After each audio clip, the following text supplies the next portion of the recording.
the most remote tribe in the world. Oh, hey, would you like to come sliced, eaten, or pierced by some arrow? Well, I really think we can postpone this pleasure until the next time. The Sentinelese will be able to do this and more for you. Who is this most remote tribe in the world? They're the Sentinelese, the most, perhaps, ancient tribe and still completely uncontaminated by our modern world, completely among themselves and in their reality. The Sentinelese are found on North Sentinel Island, in the Andaman Islands in India, and are claimed to be all approximately between 15 and 500 members. Think carefully that it's estimated that they've been on this island for well over 60,000 years, and it's claimed that some of their ancestors made the very first migrations out of the African continent. The first contacts with the Sentinelese tribe. The first peaceful contact that occurred with this tribe was by the anthropologist Madhumala Chattopadhyay in 1991, who managed to have a small space between herself and the tribe by offering them coconuts, as if to try to communicate that she was not there to do harm, but for a pleasant acquaintance. Unfortunately, it wasn't possible to study much or be able to obtain results given that their language is unknown to us, and it's not possible to establish contact. This contact from the anthropologist was one of the very few encounters, if not perhaps the only non-violent one.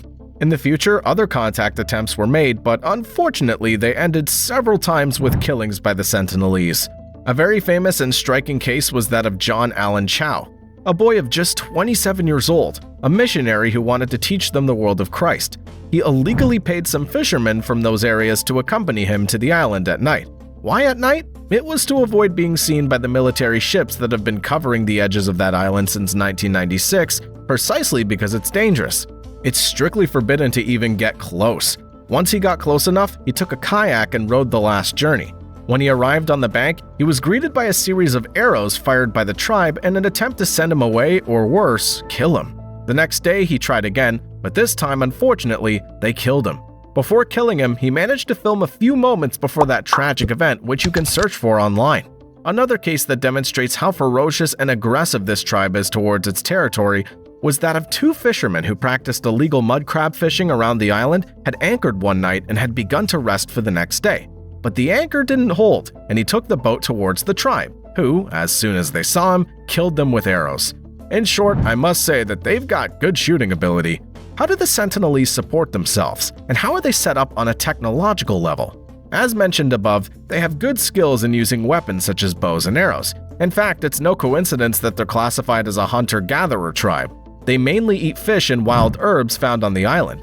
Their technological ability is comparable to the Paleolithic era, and it appears they do not know how to light a fire or grow crops. So not exactly the best place to be, eh, Jeff? The Sentinelese have a height of approximately 1.60 centimeters, characterized by dark skin and frizzy hair. Although we've never had the opportunity to study them up close, they seem to live in huts without sidewalls and a composite floor made of palm leaves and approximately accommodate 3/4 of people maximum, with a width of 12 meters squared. It's also been deduced that since they're on an island, the raw materials available are very limited, and therefore the processing of metals is completely unknown. Despite this, on the occasion of the sinking of 2 container ships at the end of the 80s, they made tools taken from wrecks. Let's take a short break from this magnificent tribe and invite you to like, comment, and subscribe to the channel, unless you want to find yourself on the island with the Sentinelese. Let's continue our story. The very first expedition to this place. The first expedition recorded to us was that of Maurice Vidal Portman, administrator of the British and Indian colonies, which ended in tragedy. As soon as the officers' ships landed, the first Sentinelese who saw them ran away into the forest. After a while of searches, the soldiers found 4 children and 2 elderly people who were kidnapped by the soldiers and taken to Port Blair. But after some time, the elderly couple died, most probably because they contracted common diseases, which they were absolutely unable to resist. Shortly after, the children were released on the island again, covered with gifts. From then on, their fate was not known. Survival International, the global movement for the rights of indigenous peoples, defines them as the most vulnerable society in the world, precisely due to the fact that having been isolated for a very long time, they haven't developed any immune defense, and that they're sensitive and capable of dying even with a very simple cold. Unfortunately, not much is known about these fantastic and sometimes aggressive people, who are constantly being visited more and more by the most curious, and perhaps I would even say a little by the craziest. Survival International warns us that although the island of the Sentinelese is really not far from the other Andaman Islands on which there are other indigenous peoples, they've never met with other tribes. Well, we've reached the end of this video about these magnificent people. Let us know if you'd like to see videos of tribes close to or similar to the Sentinelese, and leave us your opinion about it.